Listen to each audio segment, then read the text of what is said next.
Haleluya. Amen. Ndashimira Imana kuko twaje yasabye Imana tumaze kunyishiramo ibiri bize ko n'ubundi zo gukora. Amashi menshi ku Mwami Yesu.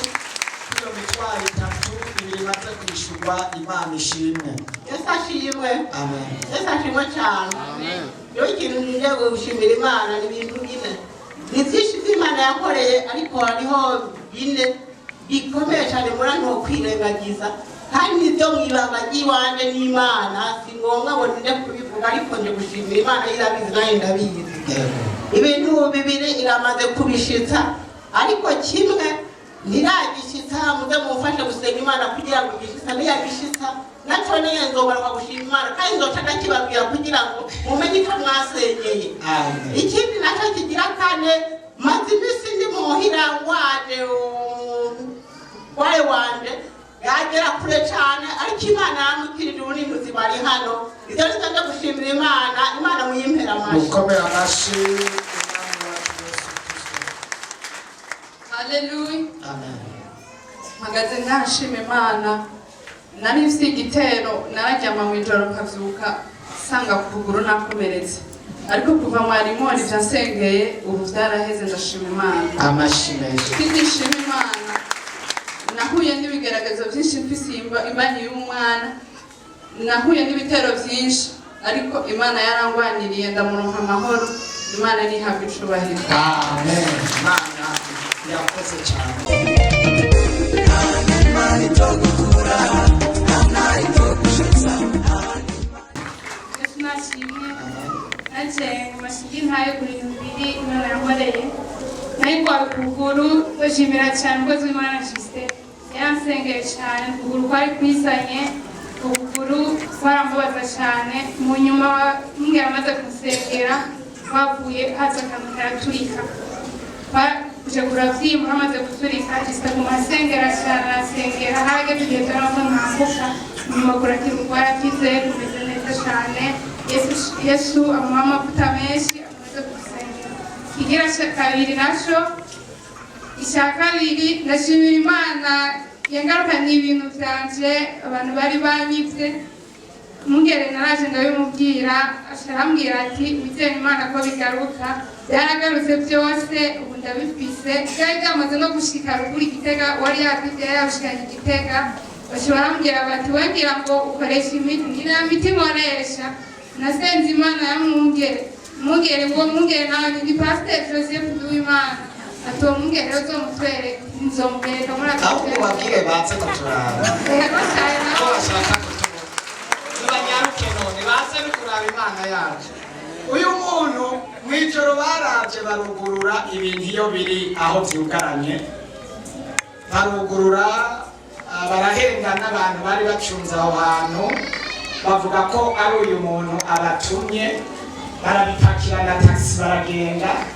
Ntibigera bamenya umuntu yabipakiye, ntibigera batora n'ikintu na kimwe. Ariko twarasenze aje kubitubwira. Turavuga ati reka dusenge Imana. Ariko Imana yakoze kimwe, yakoze mu buryo bukomeye cyane. Mu nyuma tumaze gusenga barashoboye kumenya plaque z'imodoka yabitwaye mugo ntibari baza yiba. Aho urazi rimwe na rimwe hari n'igihe abasubiyeho biba bahindura n'amaplaque bagakora ibintu bagakoresha n'izitagikora. Ariko Imana yo mu ijuru yarabitunganije imodoka iratinda irafatwa hanyuma iyo modoka barabikurikirana gushika aho bibone ko urumva biza bigeze Igitego. Mwumva Imana itahari.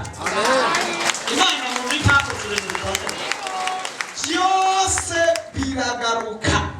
Tuduze cyubahiro cy'Umwami Yesu. Ugusenga guhindura ibintu. Kandi Imana uyu munsi itugarukanira ibyo badutwaye byose. Imana itogukura Imana itogushitsa. Haleluya. Amen. Anje gushimira Imana ku bintu yankoreye. Je muri iminsi nakwaye ingamba zikomeye. Jewe ariko imuhembe muzishaka kunyirukanisha mu kazi. Jewe mu kazi kane sinigeze mbaho ntunganiwe. Naguma numva umutima ntameze neza. Kugeza aho nshaka no gutaha kubera imuhembe kuzikozera mu kazi. Naje ngabaransengera Imana irantabara.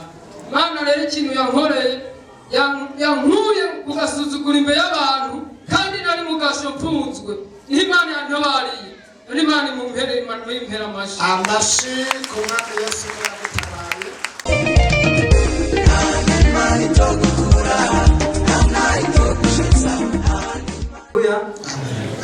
jewe mfise umunezero udasanzwe wo gushinga intahe jewe nahora inywa inzoga nyinshi kandi amuzirizo yadandaza narazinywa nkaba kurarayo burya jewe ubu na telefone muzenda mbwira ko nakijijwe biranamutangaza ambwira ati jewe mfise urubanza igihe uzoza nkabona utanyoye n'ibiyeri na bibizo canemera neza ko wagijijwe burya na rubanza rwarabaye amakazi yarahari ari menshi urubanza ndihangana banasinyoye inzoga biramutangaza kugeza ahambwira ati jewe ngomba nzomanuka aho hantu bagiye gusengera tubona n'umukozi w'Imana kweli wewe wazimukarara n'amafaranga ukampa nkaye nkakuyatora kubera nabonye waborewe naca ndamubwira ati akabaretse ugafise wenyene ndigira hanze burya umuzehe yaramanutse muri iyi minsi ashika ngaha arambwira ati nkeneye kubona umukozi w'Imana n'uyu ati nuriya arambwira ati nzakugenda mpaka tubonanye asengera asanga ari mu bikorwa vyinshi amubwira ati genda wewe bagufashe bari abakozi b'Imana nukuri muzehe baramusengeye bamaze kumusengera yavuye ngaha yemeye ashitse ruguru aravuga ati jengo magende gusengera ahantu acaja gusengera ahantu mu rushengero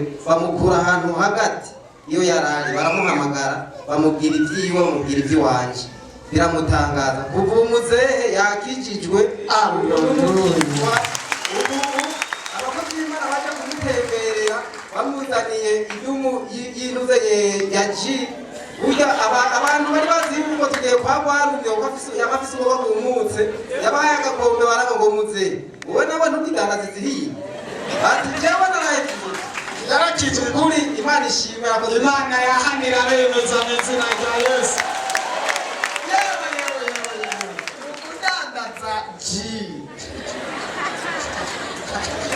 nafashije Yesu ashimwe amen anje ndashima Imana ngomba gushima Imana mw'iri joro nahuye n'igitero ku mwana wanje nari ndashima Imana mu masaha 5 umwana yari yamaze kumera nk'upfuye navuga ati sinza guhamagara mwongere mbanje gusenga ubwanje turafashanya n'umutware wanje turasenga nari ndashima Imana ko umwana wanje ari muzima ndashima kandi Imana kuko nanje ndi mu bazuwe hano hantu novuga ko ndi disita mushasha kuko ubundi yari yaragiye nyuma y'iminsi 3 narashoboye gupfa ndava mw'isi ariko ndashima umwungere wacu ko yahabaye kandi n'Imana imbabare kuba naratevye amakaye ndashimiye na Justin hamwe na Reveriye hamwe na Regina bari mu bantu bari batumye numva mega sinota gushima ntaye kuko kumana ariko kubera satana kuma ndenge imitego amuzatereka mpe kugenda gushima ikiri mu mutima nzobishitsa no hanyuma Imana imeharizagira kandi Imana ikomeze amashimeshi ku mwami Yesu umutware niwe yaduhamagaye atubwira ko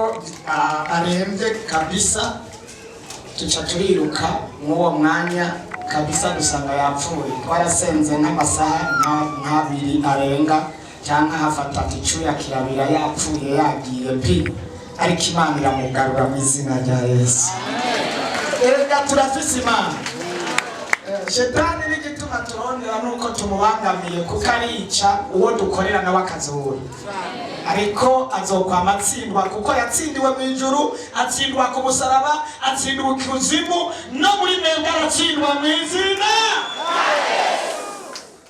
Yesu ashimwe jewe harageze muri iyo minsi iheze y'igikorane ndategura bari minsi ngwaye kuko abadayimoni barafise aho mbaye ntibyoroshe uko kera kare mu bihe byanjye nari umuntu nkaze abantu b'ababanyi barifuza kubona ahantu yinjira bamwe baraje bavuga ati kumbe hajya ahantu hari Imana ikaze cyane warimwe abazimu bakwiye cyane n'ubu satani aguma ahagaze ijwi rirashobora kugenda nkabura ingufu nkazana uburyo bwinshi simbira amazi abona abadayimoni barapfa numva nta kintu na kimwe ushobora gufungura mugabo Imana yarakoze bino bise abakozi b'Imana baguma bamurikirana gira mu kanya gusaha Imana n'ubu numva ndayishimira amazi ngafungura ukomera amashi umwami wacu uzobazane bose baze kubona Imana yo muri repentance ukomera amashi umwami Yesu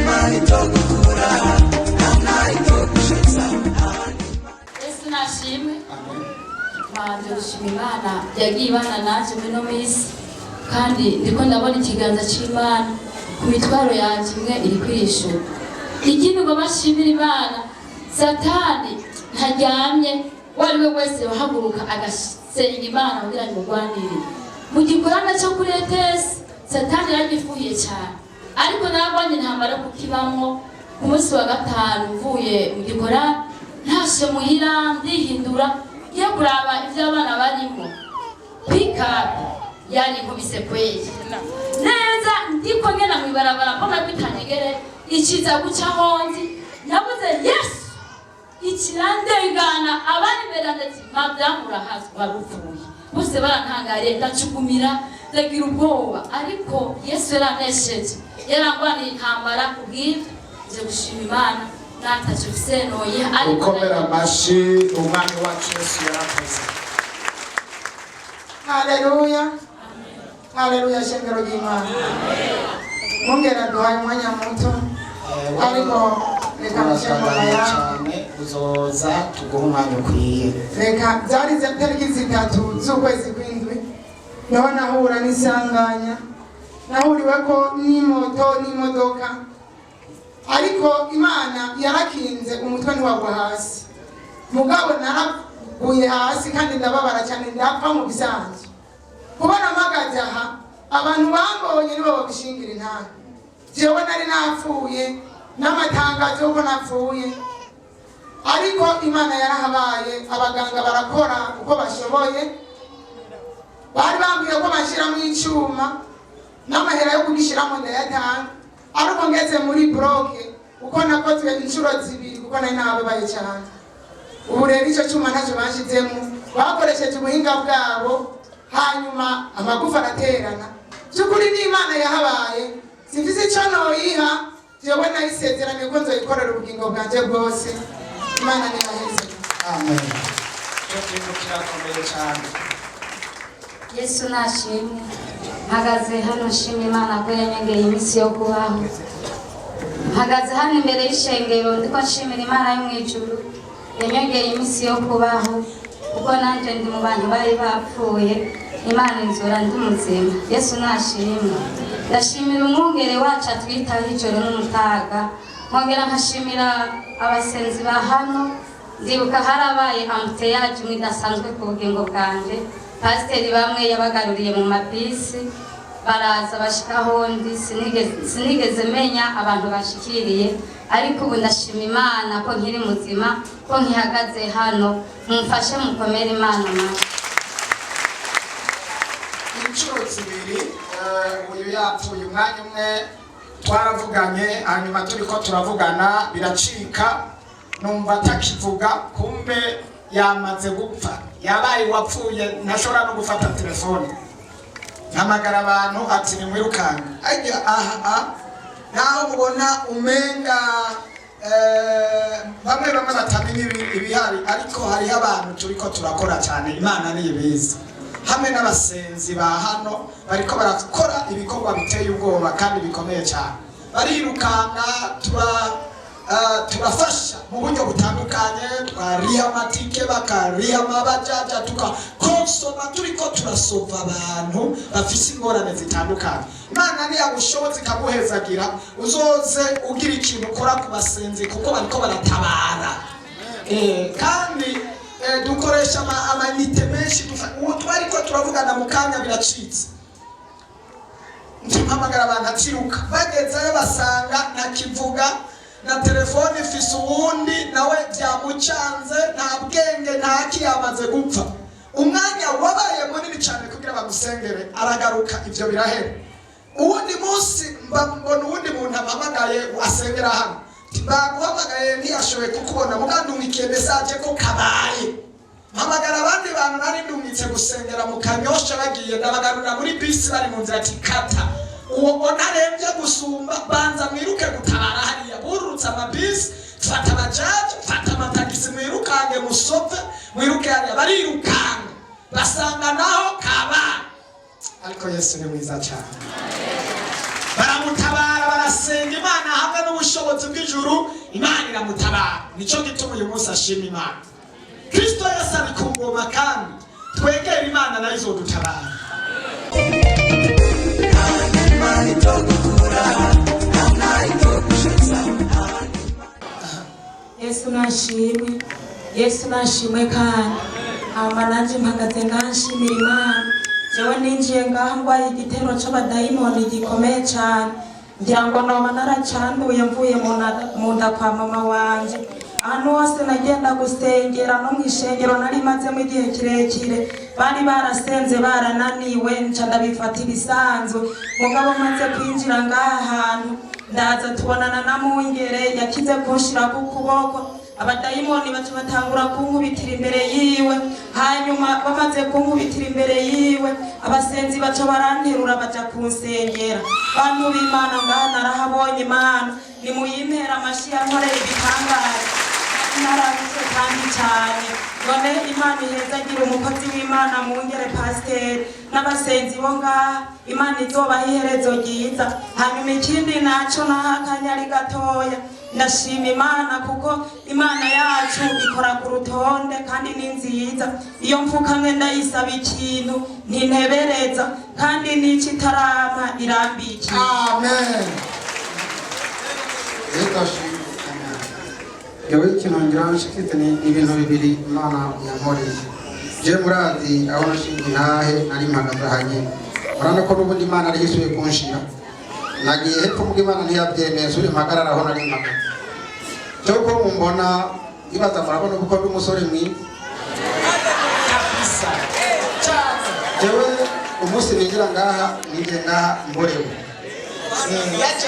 Narabibonye isura yanjye igene yasa, ariko ubu mfise utwiso twiza. Je ndashima Imana iriko irankura mu gisuzuguro narimo. Je narigira nkwize umwaka wose mpagaritswe ku kazi k'ubushoferi kubera izo nzoga nyene, ariko ndashima Imana aho nciye abatware baranyakira. Nongere naramutakambiye ku munsi ugira gatanu, ndavuga ati burya ndarusha naho nsenga ariko ntaravuga. Yo musa nsengera ni Imana yashinyiyerekera. Narashitse umukoresha yangirira nabi, nkicara ntaranywa amazi yashaza yirukana ngo mbabarira. Mbabarira aho nakurenganije ndakubuza kujya gusenga Imana, mbabarira. Ndavuga ati nanjye mbabarire ko waranshavuze kandi birangeza kure. Ati Imana itubabarire twese. Sharambya tubu rero wewe ngira ndagutonesha akazi kose kabi nahora ndaguha ngira ndaguhindurire. Imana ni habi.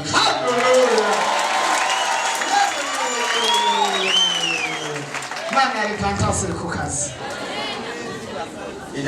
Haleluya. Ninashimira Imana cyane. Tariki na 6 kwa Mungu naje gusenga ndataha ndashika ndaryama ndaruhuka.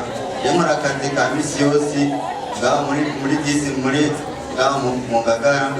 Iyo kazi isaa 5 z'ijoro nibona cyamura nisanganya cabiranturira binturiye isaa 6 cyanda kwa muganga barashika banje rushinge. Ndashimira Imana bwa mbere kuba mbona ndi muzima, ndamaze ndinga ningongira ngira hetse ngana kujingi ndinga none ndashimira Imana cyane kuba ndi muzima. Amen. Ntabwo narizi ko ngera ikintu nk'isa. Haleluya. Buri gihe imisi yose je nta mwaka wejana nahiye. Ntuzosubira gusha mu izina rya Yesu. Guma ngaha gusengera nirukana mu bazimu baguturire mu izina rya Yesu Kristo w'Umunyanazareti. Ndafata mpiri ubushobozi bw'umwijima, impemu mbi z'abamuturira, abadayimoni bakoresha umuriro. Wera umwanya ndabirukanye ubutagisubira kugaruka, ndabasambura ndabasangambura ndabatatanya ndabatesha agaciro mu izina rya abadayimoni muhunge mu izina uramurekura mu izina ubutagisubira kumwegera mu izina abaye ko kirazira kuna maraso ya Yesu mu izina ntuzosubira gusha.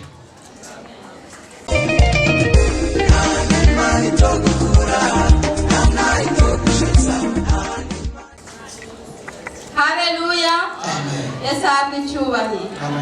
Amashinga ntagiye bibiri gusa. Ndashimira Imana yarampaye ikibondo kandi byari bikomeye cyane kuko nari ngiye nyene nzi ko bandira cesarienne narondera umukozi w'Imana Adere irasona ntiyashobora kunyitaba. Hama ca ndondera Mungere nawe ndamubwira ukuntu bimeze ni ukuri yarakoze yarasengeye cyane kandi byagenze neza cyane. Hanyuma ikindi nacyo nshima Imana, ndashimira Imana yarankirije ikibondo muri iyi minsi bari bagihaye ishano, hanyuma abakozi b'Imana baramusengera by'ukuri yarakize. Imana ntihabwe icyubahiro. Amen. Amashyi menshi ku mwami Yesu. Tunashimwe cyane. Mama je aho data na mama bataye Imana yarahabaye. Ni ukuri jewe umwana wa mbere twise namubyaye kuri operation. Ni ukuri ntibyari byoroshye, byari bikomeye. Mama amaze kubyara kuri operation barambwira ati umwana agira kabiri kwibaruka neza, ugira kabiri nibaruka neza. Mugabo iyo operation bandiriye uko nafungura inda yarakima kandi hari haciye igihe kinini. Hama hamwe n'icyo n'ukuri nari mfite ukuguru nakugwaye nkiri inkumi, akantu gatoya nyene kaje bifata nyene nk'ibintu bisanzwe muhira, ariko ndagwara. Maze kugwara muganga nigeze mfata banzaniye ibumba niryo nashira, maze gukira nama nibaza ngo byaraheze, ariko ukugura inkoko ikibyimba yonyene.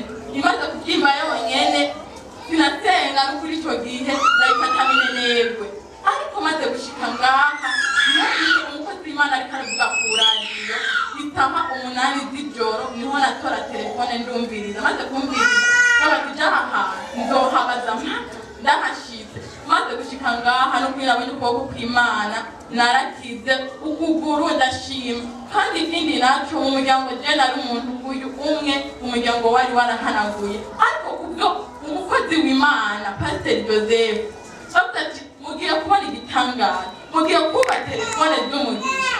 Naremewe mu muryango, ibyo nishimiye ku Mana. Mukomera amashyi umwami wacu Yesu Kristo.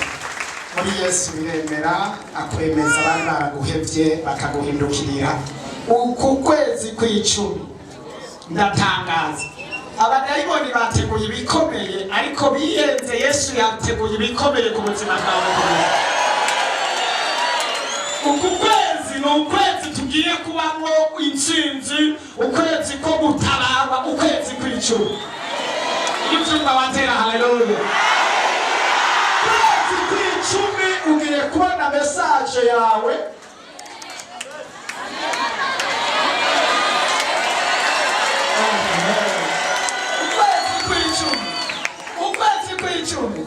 Ukwezi kw'icumi reka twibananirize nkahe. Haleluya. Amen. Haleluya shengero. Ndabaramukije mu izina rya Yesu. Ndashima Imana ko yankijije ukuguru. Imana ntihabwe icyubahiro. Amen. Ikindi nshimira Imana, mama yaragwaye araremba, ndahamagara umukozi w'Imana umuvyeyi wacu aramusengera, yari muri koma, hanyuma aranamusabira imbabazi. Nyuma haciye umunsi arava muri koma, wenyine ubwiwe arisabira imbabazi avuga ngo Mana mbabarira, Mana mbabarira. Aravuga amajambo menshi yo kwiyeza, nyuma arasubira muri koma. Icyo nshimira Imana ni uko yashoboye kwihana akiyeza agataha.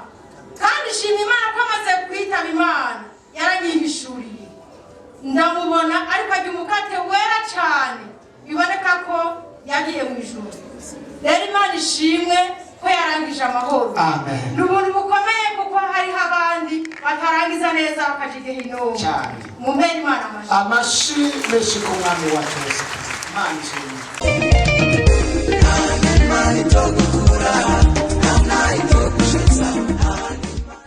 Amen. Yesu ashimwe. Sinoreka gushima kuko hari icyo Imana yankoreye umutima wanjye utazokwigera wibagira. Jewe naramaze indwi yose nicaye ataco ndiko ndakora. Aho nakorera nabonye message mu ijoro ngo ejo ntuzoje kurangura ngo turahakeneye. Ndavuga none ko nabwiye abakiriya ko zinuka kurangura byomera gute, ngo nuko nyene nacuhindura. Mugana ndahabaye atari neza cyane. Urumva aho uwo ntangiye nshitse yarashapura cyane ngo kwashitse gusubira kudandaza ngo ngafise ibifite. Muganga kumambwiye imati Mana niba ubona ahantu ho kumanika itsitazi urandonderera ahandi. Nukuyico ndagishima Imana kuko yarahandondereye. Iyo ndu yose iheze ndaronka ahandi. Shitse ndategura byose mugabo icyo mu masaha 3 ngwe bango twabihagaritse ngo wewe ngo ahantu ushoboye. ndavuga ati none gama warumpaye ahandi hose nitwihaze nicaye ngire gute burya rero cyane umuntu ambwira ati burya wewe bavuze ati ntushobora gukorera ngaha kuko ushitse ntibosubira kudandaza ati wewe rero hafi rero ndigira ndasenga umukozi w'Imana umwe yavuye muri Kongo aravuga ati aha hariho umuntu aho yahora akorera yabuze yaja niyava umutima tubone jewe burya navuye ngaha nshitse muhira zarumva ngo reka hari umunyame ukurondera acagagenda acabwira ati ingo abicare hama ntiwoguma wangara ubuzima bwohinduka nukuri ico ndagishimiye Imana kuko naciye ngo nkantu hagutse kandi hameze neza kandi ndi jenyene atabasubira kundaba nabi Imana nihabwa icubahiro. Amen. Bibonera amavuta y'Imana ngo nibishiti. Amavuta yo gucuruza babeko mu izina rya Yesu. Yesu ashimwe. Nanje mpagaze nshimira Imana. Nagiye gukora nandura ibintu mu murima biranja kuno kuboko biranja birahekenya. Hama ndashima Imana ku munsi w'ejo turi mu gifungo twabaye mu gusangangura abadayimoni mu gufata kuno kuboko nyene nanje senga nyene nisengera naho biyindi gusi cyane birahera byose ahubwo n'ubusigaye bukeye ugenda busohotse mu izina ryawe abadayimoni barasanganguka. Nestashimwe. Amen. Nestashimwe kandi. Nestashimwe. Amen. Nanje nagomba gushimira Imana yuko niri muzima yakunze gushika hano hama kandi nagomba gushimira Imana yuko navutse ubwa kabiri hama ndashimira Imana yuko natoye na konku niyebuye ndira cyane kuko ndayikoze iya gatatu ubwabo ndabitora ubu ndashimira Imana. Amen. Mana imugire neza yavutse ubwa kabiri muri Kristo Yesu kandi yaraye atoye na konkuru. Imana ishimwe.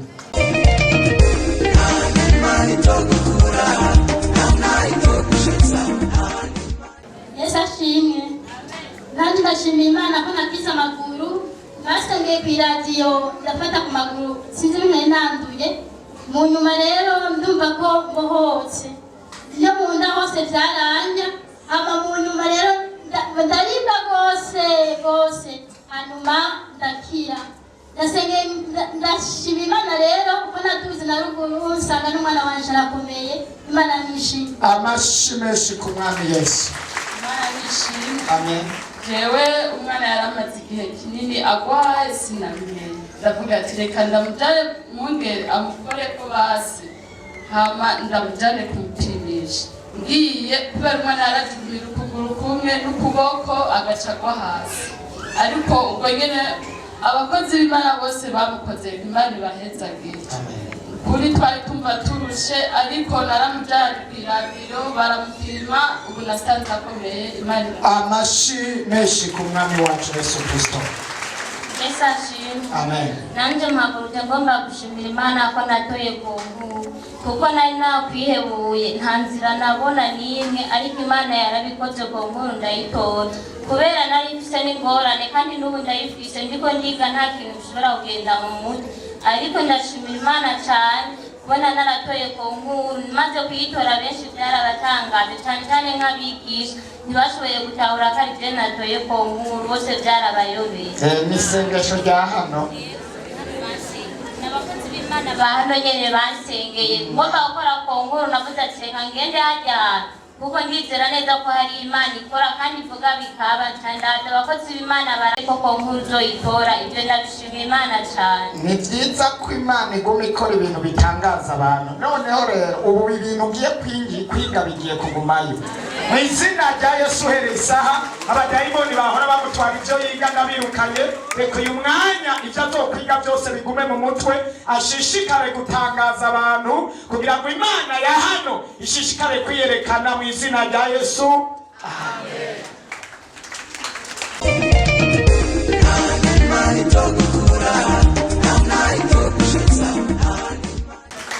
Yesu ashimwe.